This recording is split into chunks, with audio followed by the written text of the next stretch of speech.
మీ business ఏదైనా మీ ఊర్లో promotion చేయాలంటే అది సుమన్ టీవీతోనే సాధ్యం. ఇప్పుడే సంప్రదించండి. ఈరోజు ఉమ్మడి మహబూబ్ నగర్ జిల్లా, ప్రస్తుత జోగులాంబ గద్వాల జిల్లా అడిషనల్ ఎస్పీ శంకర్ గారిని ఇంటర్వ్యూ చేయడానికి వచ్చాము.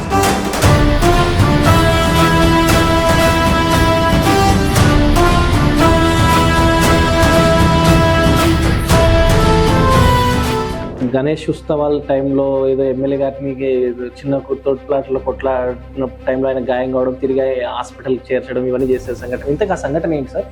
మేడ్చల్ పోలీస్ స్టేషన్లో చేస్తున్నప్పుడు నా సెక్టారు మన చార్మినార్ నుంచి షెరాన్ అటు ఓల్డ్ సిటీ మన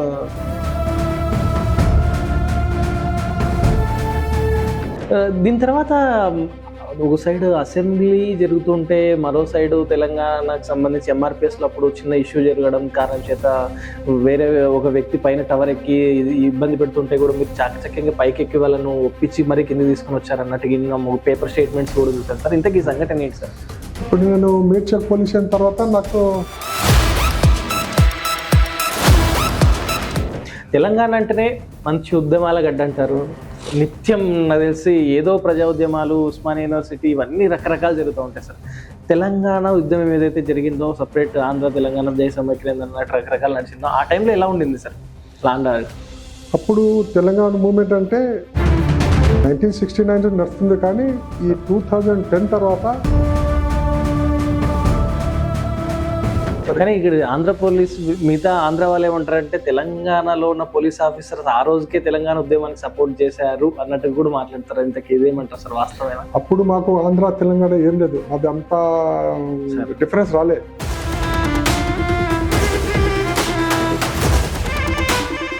ఎస్పెషల్గా యువత ప్రజెంట్ ఉన్న ఏదైతే టీనేజ్ పిల్లల నుంచి కూడా ఈ డ్రగ్స్కి, గంజాయికి రకరకాలుగా బానిసలైపోతున్నారు. దీని మీద ఎలాంటి అవేర్నెస్ క్యాంప్స్ కండక్ట్ చేస్తున్నారు సార్? ఇప్పుడు ఈ డ్రగ్స్ అనేది ఇప్పటికీ సార్ ఎస్ఐ ర్యాంక్ దగ్గర నుంచి అడిషనల్ ఎస్పీగా కొనసాగుతున్నారు. కరప్షన్ మీద చెప్పాలంటే ఏం చెప్తారు సార్? శంకర్ గారు కరప్షన్కు పాటు పడలేదా అంటే ఏం చెప్తారు? ఇప్పుడు కరప్షన్ అనేది, ఇప్పుడు ఒక వస్తువుని మనం తీసుకున్నాం, అది లీగలా ఇల్లీగల్ అనేది ఆయనకు తెలిస్తే అది తీసుకోవాలా లేదా ఆయనకు తెలుసుకుంటాం. నమస్తే, వెల్కమ్ టు సుమన్ టీవీ. నేను మీ యాంకర్ హర్షవర్ధన్. ఈరోజు ఉమ్మడి మహబూబ్ నగర్ జిల్లా, ప్రస్తుత జోగులాంబ గద్వాల జిల్లా అడిషనల్ ఎస్పీ శంకర్ గారిని ఇంటర్వ్యూ చేయడానికి వచ్చాం. సార్ గురించి చెప్పాలంటే, సారు ఎంతోమంది ఉద్యమాల టైంలో రకరకాల అల్లర్లు చేస్తూ ఉంటారు. అంటే వారి సమస్య ఉన్నా కూడా దాన్ని శాంతియుతంగా ముందుకు నడపాలనే ఉద్దేశంతో టవర్ ఎక్కి పైన ఏదో సూసైడ్ చేసుకోవాలనో ఇంకోటి ఏదో చేయాలని అనుకున్న వాళ్ళని కూడా తన చాకచక్యమైన తెలివితో వాళ్ళని కిందికి తీసుకొని వచ్చి, ఇవన్నీ అక్కడ వదిలిపెడితే ఒక గిరిజన కుటుంబంలో జన్మించి ఈరోజు ఎస్ఐగా పోస్టింగ్ సాధించి అడిషనల్ ఎస్పీగా ముందు కొనసాగుతూ లాండ్ ఆర్డర్లో తను చేసిన సర్వీస్ చాలా అద్భుతం. అంతేకాకుండా కాకి దుస్తుల్లో కారుణ్యమూర్తిలా పనిచేస్తూ సమాజం కోసమే తను అనునిత్యం తన జీవితాన్ని అంకితం చేసి ప్రజల కోసమే పనిచేస్తున్న వ్యక్తి. ఈ లాండ్ ఆర్డర్లో తను సార్ చేసే సర్వీస్ ఎలా అంటే, ఏ సమస్యనైనా, ఎలాంటి సమస్య వచ్చినా సార్ దృష్టికి వస్తే లాండ్ ఆర్డరే కాదండి, ఏదైనా సివిల్కి సంబంధించి కూడా కొన్ని కేసులు వచ్చినా కూడా సారు చాలా శాంతియుతంగా, అంటే ఎవరికి ఇబ్బంది పెట్టనట్టుగా, తను ట్రాఫిక్లో కూడా చాలా సర్వీస్, ట్రాఫిక్లో చేశాడు, లూప్లలో చేశాడు, అన్ని డిపార్ట్మెంట్స్లో చేసినా కూడా చాలా శాంతియుతంగా, అంటే ఎవరికి ఆపోజిట్ పర్సన్ కూడా ఇబ్బంది పెట్టనట్టుగా నీట్గా సాల్వ్ చేసిన వ్యక్తి మన శంకర్ సార్ గారు. శంకర్ సార్ గారిని మరిన్ని విషయాలు ఆయన అడిగి తెలుసుకునే ప్రయత్నం చేద్దాం. సార్ నమస్తే సార్. నమస్తే. ఎలా ఉన్నారు సార్? బాగున్నా హర్షవర్ధన్. పోలీస్ జాబ్ బై ఛాన్సా బై చాయిసా సార్? చాయిసే. ఎందుకంటే నేను ఇష్టపడి వచ్చాను కాబట్టి సార్ చాయిసే అనుకుంటా. ఎక్కడ సార్ మీ నేటివ్ ప్లేస్? ఎక్కడ సార్ నేటివ్ ప్లేస్? నా పేరు శంకర్. మా నేటివ్ ప్లేస్ మన లస్కర్ నాయక్ తండా, మన అడవిశెక్పల్లి విలేజ్, హన్వాడ మండల్, ఇప్పుడు Mahabubnagar district. Okay sir. 95 batches sir మీరు? 95 బ్యాచ్ లో నేను ఎగ్జామ్ 95 లో రాసిన. Okay sir. కానీ నేను స్పోర్ట్స్ కోటాలో సెలెక్ట్ అయినా కాబట్టి కొంచెం రిక్రూట్మెంట్ బోర్డుకు కొంచెం అది ఏదో ఇబ్బంది వల్ల కొంచెం లేట్ అయింది 1 year. దాంతో 96 లో నేను ట్రైనింగ్ పొందిన. 96 లో ఫస్ట్ పోస్టింగ్ ఎక్కడ sir? First posting beach Chowk. Beach Chowk. అంటే ఫస్ట్ ప్రొబేషనర్ గా సైఫాబాద్. సైఫరాబాద్ లో చేశారు. ఇప్పుడు సైఫాబాద్ అంటే ఇప్పుడు ప్రస్తుతం వెంకటేశ్వర Yeah, sir. హోటల్ అవును, పక్కన అవును సార్. అక్కడ ఉండే అవును సార్. ఒక చింత చెట్టు కూడా ఉండే అక్కడ. అవును సార్, అవును సార్. దాని ఆపోజిట్ లో లక్కీ హోటల్ అని ఉండే. అవును సార్. అక్కడ ఒక 6 months నేను యాజ్ ఏ ప్రొఫెషనరీ ఎస్ఐగా పనిచేసిన తర్వాత ఓకే సార్. అక్కడ నుంచి నాకు మీర్చౌక్ పోలీస్ స్టేషన్ ఓల్డ్ సిటీలో చార్మినార్ పక్కన ఉంటుంది. అవును సార్, అవును సార్, అవును సార్. అది మండి కూరగాయల మార్కెట్ మండి, అది మన సాలార్జంగ్ మ్యూజియం, పురాణా పూలు, మదీనా, అవును. ఆ ఆ స్వర్గము, ఆ స్వర్గం. Yeah, sir. అవును ఆ సాదబొట్టు ఆ ఏరియా అంతా నియర్ చార్మినార్ దగ్గర. చార్మినార్ ఫస్ట్ ఓల్డ్ సిటీలో. ఓల్డ్ సిటీలో సార్ అయితే. సార్ కానీ ఇక్కడ మీరు నాకు తెలిసి ఆ పోలీస్ స్టేషన్ లో చేస్తున్న టైంలోనే అనుకుంటా సార్, గణేష్ ఉత్సవాల టైంలో ఏదో ఎమ్మెల్యే గారిని చిన్న తోటి ప్లాట్ల కొట్లాడిన టైంలో ఆయన గాయం కావడం, తిరిగి హాస్పిటల్ చేర్చడం, ఇవన్నీ చేసే సంఘటన. ఇంతగా సంఘటన ఏంటి సార్? మీర్చౌక్ పోలీస్ స్టేషన్ లో చేస్తున్నప్పుడు నా సెక్టారు మన చార్మినార్ నుంచి షెరాన్ అటు ఓల్డ్ సిటీ మన మదీనా వరకు నా సెక్టార్ నాది. సార్ అయితే గణేష్ ప్రొసెషన్ అది ఫ్రైడే. Okay sir. ఫ్రైడే అన్నప్పుడు మనకు ఓల్డ్ సిటీలో కొంచెం వాళ్ళకి నమాజ్ ఉంటుంది కాబట్టి మధ్యాహ్నం కొద్దిసేపు హోల్డ్ చేసిన ప్రొసెషన్ ని. Sir head of the procession old సిటీకి వెళ్ళి వచ్చిన ప్రొసెషన్ ని మన మక్కా మజీద్ మన పిస్తా హౌస్ దగ్గర కొంచెం హోల్డ్ చేసింది. Okay sir. ఆ క్రమంలోనే కొంచెం అప్పుడు ఎమ్మెల్యే గారు మన అసదుద్దీన్ ఓవైసీ ఉన్నారు. Okay sir. వాళ్ళతో పాటు కొంతమంది ఒక 50-60 మంది 100 మంది వాళ్ళ ఫాలోవర్స్ ఉన్నారు. సార్ ఈ చార్మినార్ నుంచి ఈ షెరాన్ అటు రూట్ బందోబస్తు చేసుకున్నారు. Okay sir. అదంతా మేము అవుట్ సైడ్కి వెళ్ళి మనం ఫోర్స్ చేసుకుంటాం. వాళ్ళకు ఎవరు ఎమ్మెల్యే, ఎవరు లోకల్ లీడర్ ఎవరు తెలియదు కాబట్టి బందోబస్తు చేస్తే కొంచెం అల్లర్లు గిల్లరి బాగా కొంచెం స్టోన్ పెల్డింగ్ అది అవుతున్న ఉద్దేశంతో కొంచెం అటాక్ జరిగింది ఎమ్మెల్యే గారి పైన. కొంచెం షెరాన్ హోటల్ దగ్గర, ఆనంద్ హోటల్ షెరాన్ గల్లీ దగ్గర అటాక్ జరిగింది. అప్పుడే నేను అక్కడ వచ్చిన. అరే మన ఎమ్మెల్యే గారు అక్కడ అటాక్ చేస్తున్నారంటే కొంచెం బ్లడ్ అంతా వచ్చి మనకు బచావ్ అని ఆ విధంగా ఇస్తే నేను తీసుకెళ్ళి ఎమ్మెల్యే గారిని తీసుకెళ్ళి నా బండిలో కూర్చొని తీసుకెళ్ళి నేను హారం కొట్టుకుంటా ఉస్మానియా హాస్పిటల్కి షిఫ్ట్ చేసిన. Okay sir. అక్కడనే చేసిన తర్వాత అది ఒక నా లైఫ్ లో సార్ ఒక పెద్ద ఇన్సిడెంట్ కొంచెం నేను అవాయిడ్ చేసినట్టు. రిస్క్ చేసి ఏదైనా దాడి చేస్తారనే దాని తర్వాత లోకల్ వాళ్ళు ఐడెంటిఫై చేసి మన మీర్చౌక్ ఎస్ఐ మన శంకర్ సార్ ఆ విధంగా మనం రెస్క్యూ చేసి నాకు తర్వాత వచ్చి నాకు కాంప్లిమెంట్ గా నా పోలీస్ స్టేషన్కి వచ్చి 1000 రూపాయలు నాకు కాంప్లిమెంట్ గా ఇచ్చింది. చాలా హ్యాపీగా ఉంది. 1000 అన్నా కూడా మంచి 1000 రూపీస్ వచ్చింది. అది బాగా జ్ఞాపకం ఉంది నాకు. దీని తర్వాత ఒక సైడ్ అసెంబ్లీ జరుగుతుంటే మరో సైడ్ తెలంగాణకు సంబంధించి ఎంఆర్పిఎస్ లో అప్పుడు చిన్న ఇష్యూ జరగడం కారణం చేత వేరే ఒక వ్యక్తి పైన టవర్ ఎక్కి ఇబ్బంది పెడుతుంటే కూడా మీరు చాకచక్యంగా పైకి ఎక్కి వాళ్ళను ఒప్పించి మరీ కింద తీసుకుని వచ్చారన్నట్టు పేపర్ స్టేట్మెంట్స్ కూడా చూసాం సార్. ఇంతకీ సంఘటన ఏంటి సార్? ఇప్పుడు నేను మీర్చౌక్ పోలీస్ స్టేషన్ తర్వాత నాకు ట్రాఫిక్ ట్రాన్స్ఫర్ చేసిండు సార్. ట్రాఫిక్ మలక్పేటలో ఒక 4 years సర్వీస్ చేసిన యాజ్ ఎస్ఐగా. అక్కడ నుంచి ట్రాఫిక్ నుంచి మళ్ళా లాండ్ ఆర్డర్ హ్యాబిట్స్ లో ట్రాన్స్ఫర్ చేసిండు. అక్కడ ఒక 4 years సర్వీస్ చేసిన. హ్యాబిట్స్ లో ఉండగానే నాకు ప్రమోషన్ వచ్చింది యాజ్ ఇన్స్పెక్టర్ గా. ఆ ప్రమోషన్ తీసుకున్న తర్వాత అప్పుడు ఒక ప్రొసీజర్ ఉండే, ఎవరైనా మనం పోస్టింగ్ పోవాలంటే ఫస్ట్ ఆ డిపార్ట్మెంట్ నుంచి కాన్సెంట్ లెటర్ తీసుకోవాలి. సార్ నేను మీ దగ్గర పనిచేస్తున్నాను, నాకు ఒక లెటర్ ఇవ్వండి అని కాన్సెంట్ లెటర్ తీసుకున్నాను. అప్పుడు నాకు టైంలో దొరకలేదు. అప్పుడు మా డిఐజీ మేడం ఉన్నారు, Nizamabad zone DIG madam Anuradha madam గారు ఉంటే, బాబు నేను డిసిఆర్బి మన నిజామాబాద్ కి ఇస్తాను నేను, కానీ నీకు అటాచ్ మాత్రం ఎయిర్పోర్ట్ కి ఇస్తాను. అప్పుడు కొత్తగా మన రాజీవ్ గాంధీ ఇంటర్నేషనల్ ఎయిర్పోర్ట్ కొత్తగా కన్స్ట్రక్షన్ అయింది. అప్పుడు వాళ్ళకు పోలీసు పర్సనల్ అవసరం ఉండే కాబట్టి అక్కడ వెళ్తావా డిప్యూటేషన్ పైన, నేను వెళ్తాను కాబట్టి అని చెప్తే అక్కడ యాజ్ ఇన్స్పెక్టర్ గా నేను ప్రమోషన్ వచ్చిన తర్వాత నేను ఆర్జీఐ ఎయిర్పోర్ట్ లో 2 years పనిచేసిన. 2010 March వరకు పనిచేసిన. దాని తర్వాత అక్కడ నుంచి డైరెక్ట్ గా నాకు మా Saifabad police additional inspector detective inspector posting ఇచ్చారు. అప్పుడు తెలంగాణ మూమెంట్ కొంచెం కొంచెం వేడిలో ఉండి కొంచెం బాగా. అప్పుడు అసెంబ్లీ జరుగుతుండే, అప్పుడు ఏకే ఖాన్ సాబ్ కమిషనర్ ఉండే. ప్రస్తుతం లాండ్ ఆర్డర్ డీజీ గారు, ఎల్లండ్ డీజీ గారు మా మహేష్ భగవత్ సార్ గారు ఉండే. అసెంబ్లీ జరుగుతూ ఉంటే ఒక ప్రకాష్ మాదిగా అని, అది ఎస్సీల వర్గీకరణ జరగాలనే ఉద్దేశంతో అక్కడ ఆల్ ఇండియా రేడియో టవర్ ఉంటుంది అక్కడ. ఆ టవర్ లో కొంచెం మాకు తెలియకుండా ఏంటంటే కొంచెం సడన్ గా వాళ్ళ డ్రైవర్ వాళ్ళు నైట్ లో ఎక్కి వాళ్ళు ఒక బ్యానర్ డిస్ప్లే చేసుకుని మాకు అని అక్కడ ఉన్నారు. అయితే అప్పుడు నేను ఇన్స్పెక్టర్ మా ఉమేందర్ ఉండే, దాంతోపాటు అడిషనల్ ఇన్స్పెక్టర్ ఉంటుంది. మేమిద్దరము క్యాజువల్గా మాట్లాడుకున్నాం, ఏం చేయాలి కమిషనర్ సారు మనకు తెలియకుండా పైన ఎక్కిండు, అంత అసెంబ్లీ నడుస్తుంది కదా ఏం చేయాలంటే, ఏమన్నా కానీ శంకర్ మా ఇన్స్పెక్టర్ నాతో మాట్లాడుతూ ఏమన్నా కానీ మనం ఇద్దరం కలిసి ఇద్దాం, ఏదైనా సరే ఈవెన్ మనకు ఏం లాస్ వచ్చినా సస్పెండ్ అయినా పర్వాలే మన పైకొని తీసుకొస్తుండదాం అంటే, నేను కూడా సరదాగా ఆయన క్యాజువల్ అయిన మాట విన్నా. పోతే సరే ఇద్దరం కలిసి మేము పైన ఎక్కినాం. నేను ముందు ఎక్కినా, నా వెంబడి మా ఇన్స్పెక్టర్ వచ్చిండు. కొద్ది దూరమైన తర్వాత మా ఇన్స్పెక్టర్ కొంచెము ఏదో మనసు సహకరిస్తులో ఏదో కొంచెం కళ్ళు దిగుతా అంటే దిగిపోయిండు. నేను భయం వేసి అనుకుంటా. నేను డైరెక్ట్ ఎక్కిన తర్వాత ఎక్కడైతే ఎక్కినా ఇప్పుడు ఏం చేయాలి, డెవర్ ఉన్నాడు, 2 days అయిపోయింది.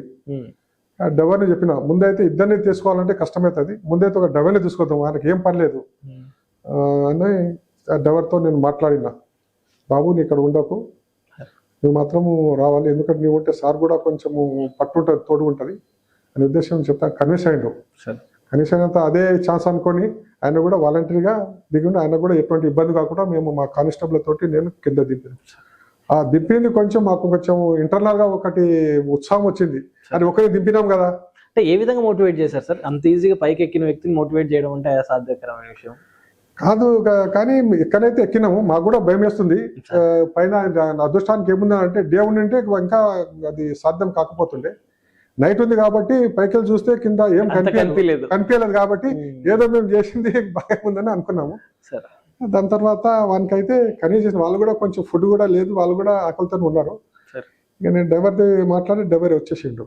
వచ్చేసిన తర్వాత ఓకే అయిన తర్వాత మా ఆఫీసర్లు మా వాళ్ళతో కొంచెం కాన్ఫిడెన్స్ వచ్చింది. అరే ఇప్పుడు శంకర్ ఒక్కరిని తీసుకుని ఎట్లానే చేసి మన ప్రకాష్ మాదిగ పైన ఉంటాడు, ఆయన కూడా దింపేస్తే బాగుంటుందని చెప్పి ఒక 1 hour కొంచెం అది తెప్పించుకొని మళ్ళీ ఆయనకు దింపాలంటే మాకు రోప్ కావాలి. అప్పుడు ఐమాక్స్ థియేటర్కి వెళ్ళి ఒక స్పైడర్ మ్యాన్ రోప్ లాగా తీసుకొని ఒక ఏపీఎస్పి జవాన్లు ఒక 5-6 తీసుకొని నేను ముందుకి వాళ్ళని నా ఎంబడి పైకి తీసుకెళ్ళాను. అది అప్రాక్సిమేట్లీ 12:30-1 లోపల స్టార్ట్ చేసినాం ఆపరేషన్. Okay sir. చేసిన తర్వాత ఎక్కిన తర్వాత ఆయన బాగా నిద్రలో ఉన్నారు, టాబ్లెట్ వేసుకున్నారు, నిద్రలో ఉన్నారు. మేము లేపి ఈ విధంగా మీరు ఇక్కడ ఉండడం బాగుండదు, ఎట్లా చేసి మా ఉద్యోగాలకు కొంచెం ఇబ్బందికరంగా ఉంటుంది, దిగాలంటే ఆయన కొంచెం రిజెక్ట్ చేసి మాకు చేసిన తర్వాత ఇక బాగా మేము రిక్వెస్ట్ ఒక 1/2 hour వరకు మేము ఎంత చెప్పాలో అంత చెప్పినాము. అని కన్వీన్స్ థియేటర్లో లేడు. ఇక వేరే మాకు మార్గం లేక ఏ విధంగా పనుకున్నాడు, కాలు చేతులు ఆ విధంగానే మనము రోప్ తోటి ఇటు ఇటు మనకు ఇబ్బంది లేకుండా కొంచెం కట్టేసి మనము బావిలో వాటర్ అది బకెట్ ఎట్లా విధంగా మనము దింపుతామో ఆ విధంగా ఆ రూట్ కూడా అదే విధంగా ఉంది. ఆ సేదుబాయి ఎట్లా ఉందో ఆ విధంగా కట్టేసి ఒక తాతను కట్టేసి పైన ఒక 2 కానిస్టేబుల్ బట్టి తాడు పట్టుకోమని చెప్పేసి, వెయిట్ కూడా మామూలుగా ఉంటుంది 70-80 kgs వెయిట్ ఉంటుంది మనం దింపాలంటే, అంత హైట్కి వెళ్ళి దింపాలంటే కష్టం. పైన రూపు పట్టించి ఒక కింద 2 కానిస్టేబుల్ అని కింద బరువు ఆపానికి చెప్పేసి అదేవిధంగా మెల్లగా 1 o'clock అట్లా స్టార్ట్ చేస్తే 2 అయిపోయింది, 1 hour అయిపోయింది, 1.5 hour అయిపోయింది. అక్కడికి వెళ్ళి అది తీసుకోవడం జరిగింది. దానికన్నా ముందు ప్రకాష్ మాదిగా వాళ్ళ బిలాంగింగ్స్ ఉంటారు, బట్టలు అవి ఇవి టాబ్లెట్స్ ఉన్నాయి, వాటర్ బాటిల్ అన్ని ఏం చేసాం మూటలుగా కట్టి ఒక బయట పడేసినాం కింద. అప్పుడు మా డీజీ గారు ఉన్నారు, ఎల్లుండో ఇప్పుడు మహేష్ బాబు సార్ ఉన్నారు, మా తరుణ్ జోషి సార్ ఉన్నారు. అందరూ అరే పైకి ఏదో పడిపోయిందరా అనుకుని వాళ్ళు కూడా కొంచెం కంగారు పడ్డారు. ఎందుకంటే అప్పుడు ఫోన్ లో మాట్లాడాలంటే అది కరెంట్ కావడం లేదు, మళ్ళీ సెట్ కూడా పనిచేయడం లేదు. అది ఆ విధంగా కొంచెం హ్యాక్టిక్ అయిపోయింది. దాని తర్వాత సేఫ్టీగా మేము వచ్చినప్పుడు మా వాళ్ళంతా కొంచెము ఊపిరి పిలుచుకున్నారు. ఇది ఏం కాలేదా, అసెంబ్లీ నడుస్తుంది, ఏమన్నా లేనిపోయిన ఒక ఇన్సిడెంట్ జరిగితే వాళ్ళ ఇది ఇబ్బందికరంగా ఉంటుందని ఉద్దేశం చేసి అప్పుడు ఆ విధంగా మన ఏకే ఖాన్ సార్ ఉంది కమిషనర్ మంచి అది ఒకటి. అప్పుడు దింపినంత అది ఆయనకు ఆ టైంలో నైట్ లో దింపినందుకు చేసినందుకు కొంచెం హ్యాపీగా ఉంది. అదే ఆపరేషన్ చేసినాం కానీ హ్యాపీగా అది ఉంది. ఇక పొద్దునే మన పేపర్లో ఆపరేషన్ ఆకాశవాణి చాలా స్టేట్మెంట్స్ చూసాం. తెలంగాణ అంటేనే మంచి ఉద్యమాల గడ్డ అంటారు, నిత్యం నాకు తెలిసి ఏదో ప్రజా ఉద్యమాలు, ఉస్మానియా యూనివర్సిటీ ఇవన్నీ రకరకాలు జరుగుతూ ఉంటాయి సార్. తెలంగాణ ఉద్యమం ఏదైతే జరిగిందో, సపరేట్ ఆంధ్ర తెలంగాణ జై సమైక్యాంధ్ర అన్నట్టు రకరకాలు నడిచిందో, ఆ టైంలో ఎలా ఉండింది సార్ లాండా? అప్పుడు తెలంగాణ మూమెంట్ అంటే 1969 నడుస్తుంది, కానీ ఈ 2010 తర్వాత కొద్దిగా ఆ మూమెంట్ అనేది ప్రతి జనాల్లో వెళ్ళిపోయింది, ప్రజల్లో వెళ్ళిపోయింది. ఊర్లో కానీ పట్టణంలో కానీ అందరూ తెలంగాణ మూమెంట్ అని అందరూ రోడ్లపైకి వచ్చేస్తున్నాం. అప్పుడు మేము కూడా కొత్తగా, మేము కూడా ప్రొఫెషనల్ కాదు, ఎట్లా హ్యాండిల్ చేయాలి ఇంత పెద్ద. ఆ సమయాన్ని బట్టి అప్పుడు మాకు మన అకున్ సబర్వాల్ డీసీపీ గారు ఉండే, అప్పటికి మా చేతిలో సెట్ ఉంటుండే. ఎప్పుడు ఏం జరిగినా కూడా మాకు రోజు ఒక 20 వెహికల్, ఒక 10 మంది 20 మంది ఉమెన్ కానిస్టేబుల్, ఒక 40 మంది మెన్, ఎక్కడ ధర్నాలు ఉంటే అక్కడ మేము పోవాలి, వాళ్ళని లిఫ్టింగ్ చేయాలి, ఎక్కడ గోషమాల స్టేడియం పంపించాలి. ఆ విధంగా మేము సిచ్యువేషన్ బట్టి యాక్టింగ్ చేశారు. పై ఆఫీసర్లు వాళ్ళు ఇన్స్ట్రక్షన్ చేశారు. కానీ ఇక్కడ ఆంధ్ర పోలీస్, మిగతా ఆంధ్ర వాళ్ళు ఏమంటారంటే తెలంగాణలో ఉన్న పోలీస్ ఆఫీసర్స్ ఆ రోజుకే తెలంగాణ ఉద్యమానికి సపోర్ట్ చేశారు అన్నట్టు కూడా మాట్లాడతారు. ఇంతకీ ఇదేమంటారు సార్, వాస్తవేనా? అప్పుడు మాకు ఆంధ్ర తెలంగాణ ఏం లేదు, అది అంతా డిఫరెన్స్ రాలే. ఇప్పుడైతే సపరేట్ అయిందో అప్పుడు రావచ్చు, కానీ అప్పుడైతే మాకు ఆంధ్ర తెలంగాణ ఏం లేదు. అజిటేషన్ అంటే అది అంతా ఒకటే అయిపోయింది. ఆ రోజుల్లోనే శ్రీనివాస్ గౌడ్ అనే ఒక కానిస్టేబుల్ వేయడం, ఇదంతా చూస్తే ఇదంతా ఉండింది జనాల్లో అనేది అయితే అనిపిస్తుంది సార్. ఇంకా సార్ మీ సర్వీస్ లో ఇప్పటికీ ఎస్ఐ ర్యాంక్ దగ్గర నుంచి అడిషనల్ ఎస్పీగా కొనసాగుతున్నారు. ప్రముఖంగా చెప్పుకోవాలంటే దగ్గర కేసులు ఇంకే ఉన్నాయి సార్, అంటే ఇది రికవరీ కేసెస్ కానీ, గోల్డ్ రికవరీ కానీ. అయితే నేను ఫస్ట్ మీట్ చౌక్ లో ఉన్నప్పుడు, అది బిఎస్ఎన్ఎల్ లో ఒకటి ఫేక్ డాక్యుమెంట్ సబ్మిట్ చేసి ఈ మజ్దూర్ వాళ్ళని అపాయింట్మెంట్ ఇచ్చిన కేసు ఒకటి డిటెక్ట్ చేసినాము నేను మీట్ చౌక్ లో ఉన్నప్పుడు. దాని తర్వాత ఎప్పుడైతే ఇన్స్పెక్టర్ గా నేను సైఫాబాద్కి వచ్చినాను, అక్కడ ఇది ఒకటి ఆల్ ఇండియా రేడియో ఆపరేషన్, అది ఒకటి. దాని తర్వాత ఇంకోటి, ఇక్కడ అప్పుడు మనకు సెల్ ఫోన్ లో రీఛార్జ్ కూపన్ అని ఉండే, వాళ్ళకు కూడా హెడ్ ఆఫీస్ ఇక్కడ మన రామకృష్ణ భవన్ దగ్గర వాళ్ళకు హెడ్ ఆఫీస్ ఉంది, అక్కడ స్టోర్ పాయింట్ ఉంది వాళ్ళకు. అక్కడికి వెళ్ళి బయట అవుట్ సోర్సింగ్ వాళ్ళు వీళ్ళు తీసుకొని పోయేవాళ్ళు. అందులో ఒక ఎంప్లాయీని లోపల ఉన్న ఎంప్లాయీని వీళ్ళు కొలిడే ఉన్న మొత్తం రిచార్జ్ కూపన్ అంతా తీసుకెళ్ళాడు. అదొకటి పెద్ద కనీసం ఒక 10-15 కోట్ల రిచార్జ్ కూపన్, అది ఆ కేసు ఒకటి డిటెక్ట్ చేసిన, అది ఒకటి. దాని తర్వాత నేను as additional inspector detective inspector ఉన్నప్పుడు బషీర్బాగ్ లో ప్యాలెస్ కాలనీ ఉంటుంది. Okay sir. అందులో రాతి అగర్వాల్ అని అశోక్ రాతి అని అగర్వాల్ ఉంటాడు. వాని ఇంట్లో ఒక సర్వెంట్ ఉంటాడు. ఆయన అప్పుడే ఒక 1 month అంతా వచ్చిన తర్వాత అంతా చూసుకొని మొత్తం గోల్డ్ డైమండ్ అంతా తీసుకొని ఆయన ఇక్కడ మన మధుబని, మన రాజేంద్ర నగర్ మధుబని అని బీహార్ రాష్ట్రానికి వెళ్ళిపోయాడు. మాకు కంప్లైంట్ ఇస్తే మేము వాళ్ళ ఊరు గీరు కనుక్కొని వాళ్ళు ఫలానా దగ్గర ఉన్నారనుకుని చేసి నేను అవుట్ ఆఫ్ స్టేషన్ పర్మిషన్ తీసుకొని నేను మా కానిస్టేబుల్ ఒక 3 తీసుకొని నేను డైరెక్ట్గా మధుబని జిల్లా బీహార్కి వెళ్ళిపోయినా. అక్కడ నుంచి రాజేంద్ర నగర్ పోయినా, మన జనక్పూరి సీత, మన రాజేంద్ర నగర్ పక్కనే సింగురోటి అని విలేజ్ ఉంటుంది, సింగురోటి లోపల. సింగురోటి విలేజ్ లో పోయి వాళ్ళు ఫలానా దగ్గర ఉన్నారంటే అక్కడ లోకల్ పోలీసులు కలుపుకొని ఆపరేషన్కి వెళ్ళాం. పోయిన తర్వాత ఒక గుడిసెలో పలానా మనిషి వాడే అని అంటే వాడిని అప్పుడే మేము పట్టుకున్నాం. వాడు బాగా గట్టిగా ఉన్నాడు, చేసిండు.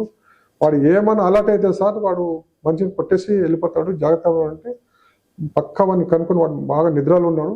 చుట్టుముట్టు మేము మా మెన్ లోకల్ కానిస్టేబుల్ పెట్టినాం. పక్క వాడే అని అంటే అప్పుడు మనం గట్టిగా పట్టుకున్న తర్వాత తీసుకొని వచ్చేసినాం. వస్తా ఉంటాడు. అప్పుడు హెవీ వర్షం. Okay sir. బాగా వర్షం పడ్డది, మొక్కలు ఏం చేయాలి అర్థం కాదు. అయినగా నడుచుకుంటూ ఒక 3-4 కిలోమీటర్ వచ్చిన తర్వాత తీసుకువచ్చి మన మది హెడ్ క్వార్టర్లో మధుబని ఆఫీస్కి వచ్చి అక్కడి నుంచి లోకల్ మేజిస్ట్రేట్ కు ప్రొడ్యూస్ చేసి వారెంట్ పైన హైదరాబాద్ నక్సల్ ఏరియాలో ఎక్కడ పనిచేస్తారా సార్? నక్సల్ ఏరియా నాది సిటీ అపార్ట్మెంట్ కాబట్టి 7th జోన్ కాబట్టి అప్పుడు నాకు స్టార్టింగ్ లో గుంటూరు ఇచ్చినారు, కానీ మళ్ళీ అది క్యాన్సిల్ అయిపోయింది. కాబట్టి మేము సిటీ జోన్ లో ఉన్నాం కాబట్టి మాకు అవకాశం ఎక్కువ శాతం హైదరాబాద్ టౌన్ ఏరియాలోనే చేశారు కదా, సైబరాబాద్ ఏరియాలోనే చేశారు. నేను ఎక్కువ మాత్రం ఓల్డ్ సిటీ, మలక్పేట, అబిడ్స్, సైఫాబాద్ ఇది ట్రాఫిక్ లో ఎక్కడెక్కడ చేశారు సార్? ట్రాఫిక్ మన మలక్పేటలో చేసింది. Okay sir. అప్పుడు యాకపూర, మలక్పేట కాక ముందు యాకపూర అని ఉండే. Okay sir. మన ఇప్పుడు ఈ బస్ డిపో ఉందని చూడండి, దాని పక్కన ఉండే మా పోలీస్ స్టేషన్ అది అని యాకపూర అని పేరు ఉండే. దాని తర్వాత మలక్పేట అని మార్చింది. అప్పుడు నేనున్న టైంలో 7 సీటర్స్ బాగుండే. 7 seaters. Okay sir. 7 seater vehicle అప్పుడు బాగుండే. ఇంకోటి ట్రాఫిక్ లో చేసినప్పుడు మన రేస్ కోర్సు నుంచి బాగా హెవీ ట్రాఫిక్ వస్తుండే. లాలాదర్ ఉంటుంది అక్కడ, మా మలక్పేట బ్రిడ్జి పక్కన లాలాదర్, అక్కడ హెవీ ట్రాఫిక్ జామ్ అవుతుండే. కాబట్టి అక్కడ మార్నింగ్ మన దిల్సుఖనగర్కి వచ్చే ట్రాఫిక్ సార్ పంపించాలనేది డబుల్ లైన్ లో పంపిస్తుంటే. ఏంటి సార్, హైదరాబాద్ అనుకుంటేనే ఎప్పుడు రకరకాల విధ్వంసాలు రేగుతూనే ఉంటాయి. మతాల పట్ల అయితేనేమి, ఇంకోటి అయితేనేమి నిత్యం లా అండ్ ఆర్డర్ కూల్ గా ఉండాలంటే ఏం చేయాలి సార్ హైదరాబాద్ ని? ఇప్పుడు లా అండ్ ఆర్డర్ లో కూల్ గా ఉండాలంటే మీరు నేను అనుకుంటే కుదరదు.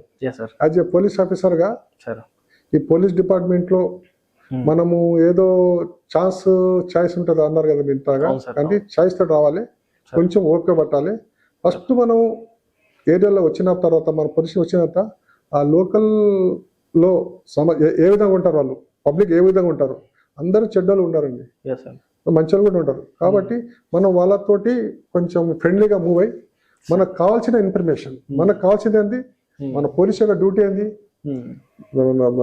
ప్రాణ మాన ప్రాపర్టీని మనము రక్షించాలి. అదే కదా, పీస్ఫుల్ గా ఉండాలి, వాళ్ళు మంచిగా అంతే కదా. కాబట్టి ఆ విధంగా చేసుకుని ఇన్ఫర్మేషన్ మనం మంచిగా ఉంటే వాళ్ళు కూడా మనం చాలా కోఆపరేట్ చేస్తారు. అది సక్సెస్. వాళ్ళు ఏమైనా వాళ్ళ లోకల్లో ఏమైనా ఇన్సిడెంట్ జరిగినా, ఏమైనా ఇన్ఫర్మేషన్ ఉన్నా వాళ్ళు ఇమీడియట్లీ మనకి ఇస్తారు. మనమే వాళ్ళతోటి మనము సంబంధాలు లేవనుకోండి, వాళ్ళతో దూరం ఉంటే వాళ్ళు మనకి ఎందుకు ఇస్తారు? హైదరాబాద్ లో పాకిస్తానీలు ఉంటారు, వీళ్ళు ఇంకా అక్కడక్కడ కొన్ని రకాల ఇబ్బందులు పెడతా ఉంటారు అన్నట్టు విన్నాం సార్. మీరు లాండర్ లో నాకు తెలిసి టౌన్ లోనే ఎక్కువ శాతం చేశారు, మంచి ఏరియాస్ లో చేశారు. దీని మీద ఏం మాట? ఇప్పుడు ఇది ఓల్డ్ సిటీలో ఉండే. ఓల్డ్ సిటీలో అటు మన తలాబ్ కట్ట, ఇటు చందానగుట్ట, అటు ఓల్డ్ సిటీలో వాళ్ళ చిన్న గల్లీలు ఉంటాయి. ఎవరు వస్తారో ఎవరు ఉంటారో మనకు అదే తెలియదు. ఆ గల్లీలో మనం ఉంటేనే, ఆ ఏరియాలో ఉంటేనే గానీ మనకు వాళ్ళు కూడా మామూలుగా అంతా నార్మల్ గా ఉంటారు, చేస్తారు. అది ఏమన్నా పర్టికులర్ గా ఇన్ఫర్మేషన్ వస్తేనే గుర్తుపట్టగలుగుతాం. దాదాపు సిఐడిలో కూడా 10 years సర్వీస్ చేశారు సార్. ఇప్పటికి ఎలాంటి కేసులు చేశారు? నేను నాగోళ్ళు మన టీటీఏలో, సైబరాబాద్ టీటీఏలో ఉన్నా. Okay sir. నేను నా సర్వీస్ అంతా ఇన్స్పెక్టర్, ఎస్ఐ సర్వీస్ మొత్తం లాండర్లో చేసిన కాబట్టి కంపల్సరీ బుక్ లైన్ లో చేయాలి, సిఐడిలో చేయాలనే ఉద్దేశంతో నాకు బయట ఒక 5 మన నాతో పాటు రవీందర్ అని, సైదుల్ అని నాతో పాటు ఒక 5-6 ప్రజెంట్ డీజీ గారు శివానంద్ సార్ గారు లెటర్ ఇచ్చిండు, కంపల్సరీ సిఐడిలో పనిచేయాలి లూప్ లైన్ లో అంటే పోయి మేము సిఐడిలో జాయిన్ అయినాం. 2016లో జాయిన్ అయినాం. దాని తర్వాత జాయిన్ అయితే అందులో జియోడబ్ల్యూ మన జనరల్ అఫేర్స్ వింగ్ అని నాకు అలాట్ చేసిండు. రొటీన్ గా చేస్తా ఉంటే మాకు ఎంసెట్ 2 కేసు ఒకటి మాకు వచ్చిందనమాట, paper leak, EAMCET 2 paper leak. Okay sir. అది తీరా చూస్తే అది లీక్ అయిన తర్వాత మొత్తం కలకత్తా, బెంగళూరు, ఢిల్లీ, మన ఉత్తరప్రదేశ్ జౌన్పూర్ అంతా అక్యూజులు అంతా సస్పెక్ట్స్ అంతా అక్కడ ఉన్నారు. అక్కడ ఉన్నప్పుడు నేను నాతో పాటు నేను ఇన్స్పెక్టర్ ఉన్నా, నాకు senior DSP sir Fazlur Rehman sir ఉండే. ఆ సార్తో పాటు నేను ఈ ఎంసెట్ లీక్ 2లో ఢిల్లీకి వెళ్ళినా. అక్కడ దాని తర్వాత ఇటు ఉత్తరప్రదేశ్ జౌన్పూర్, ఆ విధంగా వాళ్ళకు అసిస్టెంట్ చేసినాం. అది డిటెక్ట్ చేసినాం, చాలా మంది అక్కడ డిటెక్ట్ చేసి అది చేసినాం. తర్వాత ఆల్మోస్ట్ 10 years సర్వీస్ చేశారు. 9 years అయిపోయింది. 9 years సర్వీస్ చేశారు. సార్, ప్రజెంట్ సోషల్ మీడియాలో సైబర్ నేరగాళ్ళు, అసలుకి సైబర్ మోసాలే చాలా ఎక్కువ జరుగుతున్నాయి. లింక్ క్లిక్ చేయడం వల్ల రకరకాల డబ్బులు కట్ అవ్వడం, ఇంకోటి రకరకాలు చూస్తున్నాం సార్. ఇప్పుడున్న పోలీసులకి, ఎవరైతే కొత్తగా రిక్రూట్ అయ్యే ఎస్ఐలకి అయితేనేం, కానిస్టేబుల్స్కి అయితేనేం, దీని మీద ఎలాంటి అవగాహన కార్యక్రమాలు క్రియేట్ చేసి వాళ్ళకి నేర్పిస్తున్నారు సార్? ఇప్పుడు సైబర్ క్రైమ్ లో సార్, ఇప్పుడు ఎవరైనా సరే ఈ విధంగా సైబర్ క్రైమ్ నేరగాళ్ళు ఉన్న సంగతి తెలియదు కాబట్టి వాళ్ళు ఏదైతే సైబర్ నేరగాళ్ళు వాళ్ళు ఏదైతే వాళ్ళకు ఎక్స్ప్లెయిన్ చేసి మీకు 1000 రూపాయలు మీరు కడితే మీకు 5000 ఇస్తాము, మీకు అది ఇస్తాము, మీకు ఆశ చూపిన తర్వాత వాళ్ళు ఈజీగా వాళ్ళ ఆధార్ కార్డు, వాళ్ళ ఓటీపీ, వాళ్ళ అకౌంట్ నెంబర్ అని అడిగి ఈజీగా వాళ్ళు మోసానికి గురి కావడం జరిగింది. కానీ ఎప్పుడైతే ఈ మోసాలు జరిగిన తర్వాత సార్ మేము ఎప్పుడైతే అవేర్నెస్ ప్రోగ్రామ్ స్టార్ట్ చేసినామో అందరికీ చెప్పినామో సార్ ఆ బ్యాంక్ వాళ్ళు కూడా ఎటువంటి మీ ఓటీపీ కానీ ఆధార్ కార్డు కానీ ఏది అడగారు అని ఎప్పుడైతే జనాలు తెలిసిన అప్పటి నుంచి కొంచెం అరకటం జరిగింది. అందులో అవేర్నెస్ కూడా ఇస్తున్నాం కూడా, దానివల్ల కూడా ప్రజలు కొంచెం అలర్ట్ అయిపోయింది. కాబట్టి అది ఒకవేళ సార్ సైబర్ నేరగాల వలలో కానీ పడితే ఏదైనా ఒక చిన్న ఓటీపీ ద్వారా కాకపోయినా ఇంకో ద్వారా కానీ ఏదైనా పడితే ఒక సామాన్య మానవుడు కంప్లైంట్ చేయాలంటే ఎలా రేట్ చేయాలి సార్? ఏదైనా టోల్ ఫ్రీ నెంబర్ ఏమైనా ఉంటుందా, డైరెక్ట్ వచ్చి స్టేషన్లోనే కంప్లైంట్ చేయాల్సి ఉంటుంది? టోల్ ఫ్రీ నెంబర్ ఉంటుంది. Okay sir. దాని తర్వాత టోల్ ఫ్రీ నెంబర్ ఉంటుంది. అది చేస్తే ఇమ్మీడియట్ గా మనకు అది రిజిస్ట్రేషన్ అయిన తర్వాత ఆటోమేటిక్ గా వాళ్ళ బ్యాంక్ అకౌంట్ ఏమైనా ఉంటే ఫ్రీజ్ అయిపోతుంది. ఫ్రీజ్ అయిన తర్వాత ఫర్దర్ అమౌంట్ ఎక్కడ రిలీజ్ కాకుండా తీసుకోకుండా వాళ్ళు అరికట్టడానికి మనకి అవకాశం ఉంది. ఇమ్మీడియట్ ఆ టోల్ ఫ్రీ నెంబర్ లో సైబర్ నేరగాళ్లకు సైబర్ క్రైమ్ జరిగితే ఇమ్మీడియట్ టోల్ ఫ్రీ నంబర్ చేసి ఇన్ఫర్మేషన్ చేస్తే ఆటోమేటిక్ గా ఫ్రీజ్ అవుతుంది. ఫ్రీజ్ అయితే మనకు ఉన్న అమౌంట్ ని మనం ఎక్కడ పోయి ఫ్రీజ్ అయిపోయిందో అక్కడ మనము స్టాప్ చేసి మనం ఆ అమౌంట్ ను రిటర్న్ చేసుకోవచ్చు. అదొక ఆప్షన్ ఉన్నది.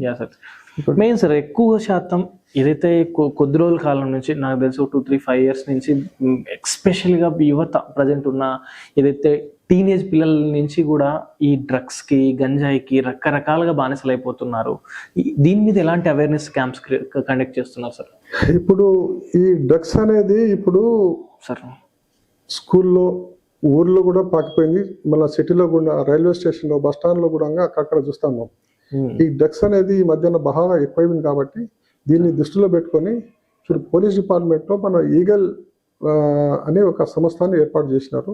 దాంతో పాటు ఈ డ్రగ్స్ ని అరికట్టాలంటే ఇది అంతా పోవాలంటే కంపల్సరిగా మనము సమాజంలో ఉన్న ప్రజలను ఇన్వాల్వ్ చేయాలి. పాఠశాల ఉపాధ్యాయులను కానీ వాళ్ళ స్టూడెంట్స్ యొక్క నడవడికను వారి బిహేవియర్ని గుర్తుపట్టి అది ఇంటిమేషన్ మా పోలీసులకు ఇస్తే అది మనము అరికట్టడానికి ఛాన్స్ ఉంటుంది. పాఠశాలలో కానీ, స్కూల్లో కానీ, కాలేజీలో కానీ, రైల్వే స్టేషన్, బస్ స్టాండ్ లో కానీ ఏమైనా పబ్లిక్ ఇన్వాల్వ్మెంట్ ఉండి ఇన్ఫర్మేషన్ ఇస్తే దాన్ని అరికట్టడానికి. ఇంకా మన డ్రగ్స్ పెడ్లర్స్ ఉంటారు, డ్రగ్స్ అమ్మే వాళ్ళు ఉంటారు, రవాణా చేసే వాళ్ళు ఉన్నారు. ఇంటర్ స్టేట్ లో మనం ఎక్కడైతే ఆ గంజాయి వస్తుంది, ఎక్కడైతే డ్రగ్ వస్తుంది అక్కడ నుంచి మనం ప్రివెంట్ చేస్తే వాళ్ళకి వేరే ఆప్షన్ ఉండదు. అది అంతా చేయాలంటే ముందుగా ఈ డ్రగ్స్ వల్ల మనకు హాని ఏముంది, దుష్ప్రవర్తన ఏముంది అనేది వాళ్ళకి చెప్పేస్తే దాని దగ్గర వాళ్ళు వెళ్ళిపోయారు. కాబట్టి ఇందులో సమాజాన్ని, ఎన్జిఓస్ ని, సీనియర్ సిటిజన్ ని, స్కూల్ టీచర్స్ పిల్లలు మనం ఇన్వాల్వ్ చేస్తే మనకు ఈజీగా అది మనం నివారించాలి. ఇప్పటికీ సార్ ఎస్ఐ ర్యాంక్ దగ్గర నుంచి అడిషనల్ ఎస్పీగా కొనసాగుతున్నారు. కరప్షన్ మీద చెప్పాలంటే ఏం చెప్తారు సార్? శంకర్ గారు కరప్షన్ కు పాటు పడలేదా అంటే ఏం చెప్తారు? ఇప్పుడు కరప్షన్ అనేది సార్ అది వాళ్ళ ఇష్టాన్ని బట్టి ఉంటది. ఇప్పుడు ఒక వస్తువుని మనం తీసుకున్నాం, అది లీగలా ఇల్లీగల్ అనేది ఆయనకు తెలిస్తే అది తీసుకోవాలా లేదా ఆయనకు తెలిసి ఉంటుంది. ఇప్పుడు మీరు నాకు ఏదైనా గిఫ్ట్ ఇవ్వాలి, ఏం చేయాలంటే అది నేను బై డిమాండ్ తో చేస్తున్నానా, బై ప్రేమతో ఇస్తున్నా అనేది ఆటోమేటిక్ గా మనకు తెలుస్తుంది. కాబట్టి ఈ రోజుల్లో డబ్బు ఉంటేనే అది ఉంటే మనం ఉద్యోగంలోకి వచ్చి డబ్బు కొరకే మనము ఉద్యోగం చేయాలి, పక్క వాళ్ళతో మనం నేర్చుకొని మనకు కూడా అది గోల్డ్, బంగారము, ల్యాండ్, ఇల్లు అది పోతా ఉండాలంటే కష్టం. మనము ఈ స్పెషల్లీ పోలీస్ డిపార్ట్మెంట్ లో సర్వీస్ చేయాలంటే డబ్బు కొరకు పోవద్దు. మనం సర్వీస్ చేసుకుంటా ఉంటే ఆటోమేటిక్ అన్ని వస్తాయి, అన్ని వస్తారు. మీరు ఒక లక్ష్యంతో వచ్చారు కాబట్టి నాకు తెలిసి మాక్సిమం దీని మీద అంత ఇంతవరకు మనము ఎక్కడ మనము దాని గురించి మనం ప్రస్తావన రాలేదు. మనం సర్వీస్ చేసుకుంటేనే పోయినాం. ఇక్కడ ఏ చిన్న వయసు, ఏ చిన్న ఫోన్ అయినా సార్ నాకు ఇక్కడ బండి పట్టుకున్నాడు అంటే ఫోన్ చేసేది. అది ముందు తెలుసుకున్న తర్వాత ఫోన్ చేస్తే అది అయితే అవుతుంది, లేకుంటే కాదు. ఆ విధంగా ముందుకెళ్తాం. అదే విధంగా మనము పోలీస్ స్టేషన్ జ్యూరిడిక్షన్ లో ఉన్నప్పుడు, ఏరియాలో ఉన్నప్పుడు సమాజం తోటి, పబ్లిక్ తోటి కొంచెం ఇంటరాక్ట్, వాళ్ళతోటి కొంచెము పరిచయం ఎక్కువ పెట్టుకో అలవాటు నాకు బాగుంది. గద్వాల జిల్లా లా అండ్ ఆర్డర్ ఎలా ఉంది సార్? ఇంతకు ఎలా ఉంది గద్వాల జిల్లా? ఈ అన్ని జిల్లాల కంటే గద్వాల జిల్లా సపరేట్. ఇక్కడ కర్నూలు, రాయలసీమ, కర్ణాటక, రాయచూరు కల్చర్ వేరే ఉంటది. ఇంకోటి దీని పేరు నడిగడ్డ. ఇటు కృష్ణా రివరు, ఇటునేమో తుంగభద్ర. మధ్యాహ్నం నిజంగా నడిగడ్డ అంటే గడ్డనే ఉంది. అంతా వీళ్ళు ప్రజలంతా వ్యవసాయం పైన ఆధారపడి ఉన్నారు. వాళ్ళకి కొంచెం అవేర్నెస్ కొంచెం అది ఎంత ఎక్కువ తెలియదు. కాబట్టి లీడర్ ఏదైతే చెప్తారో ఆ మాటని వింటారు. లీడర్ అమాయకులు, ప్రజలు మాత్రం చాలా అమాయకులు. ప్రజాప్రతినిధులు ఏదైతే చెప్తారో అదే వానికి వాళ్ళు వింటారు. ఏదైతే లీడర్ ఉన్నారో లీడర్ చెప్పిన మాట కన్ఫర్మ్ వింటారు. వాళ్ళు వింటారు. ఎవరు ఉంటే వాళ్ళ ఏరియాకి సంబంధించి వాళ్ళ మాట వింటారు. అయితే ఈ గద్వాల జిల్లాలో నేను గమనించింది ఏంటంటే కొంచెము కురువ, మన బోయ, కొంచెము వాళ్ళు చాలా ఎక్కువ ఉన్నారు. కొంచెం యాదవ్స్ వాళ్ళు ఉన్నారు. కానీ ఈ చైల్డ్ ఇది మన ఏది మైనర్ అమ్మాయిలు ఎక్కువ ఎలోపింగ్ అయ్యి బయట పోవుడు, లవ్ మ్యారేజ్ చేసుకున్నాడు, అది చేస్తే చాలా కొంచెం ఎక్కువ జరుగుతుంది. కాబట్టి దానిపైన మేము మా కళా బృందం తోటి వీళ్ళతో ప్రతి ఊరికి మా పోలీస్ స్టేషన్ లో 14 పోలీస్ స్టేషన్ ఉన్నాయి. ఆల్ ఇండియన్ ఎస్ఐకి మేము చెప్పినాం, మీరు రోజు ప్రతి ఊరికి పోయి విజిబుల్ పోలీస్ ఊర్లో ఉన్న పెద్దలతో వాళ్ళతో మాట్లాడి అక్కడ ఎటువంటి క్రైమ్ జరుగుతుంది, వాళ్ళకి ఏమి ఇబ్బంది అని కనుక్కోండి, వాళ్ళతోటి మీరు సంబంధాలు పెట్టుకొని చేయడానికి మేము అదే విధంగా మా వాళ్ళు చేస్తున్నారు. కాబట్టి మేము చాలా మట్టుకు ఆ నేరాలు జరగకుండా అటుకట్టున్నాం. ఓ మంచి జిల్లా స్థాయి ర్యాంక్ పోస్ట్ లో కొనసాగుతున్నారు. ప్రజెంట్ ఉన్న చదువుకునే యువతకైతేనేమి, ఉద్యోగం లేదని బాధపడే వాళ్ళకైతేనేమో చిన్న మోటివేషనల్ గా మాట్లాడాలంటే ఏం మాట్లాడతారు? ఏం లేదు, మనం జీవితంలో బాగుపడాలంటే మనం ఏదైతే ప్రొఫెషన్ చేస్తున్నాం, ఏది ఇష్టమంటే అందులో పోవాలి. ఎవరో మన పక్క మా చిన్నమ్మ చెప్పిండు, మా నాయన చెప్పిండు, మా దోస్తు చెప్పిండు నేను పోలీస్ డిపార్ట్మెంట్ అట్లా ఉంటానంటే కుదరదు. పోలీస్ డిపార్ట్మెంట్ రావాలంటే ఫస్ట్ హోమ్ సిక్ ఉండకూడదు. అన్ని వదిలేసి ఫస్ట్ రకరకాల ఇది పోలీస్ డిపార్ట్మెంట్ రావాలి, పని చేయాలంటే అక్కడ అదృష్టం అనుకోవాలి. అది స్టార్టింగ్ లో హార్డ్గా ఉంటుంది.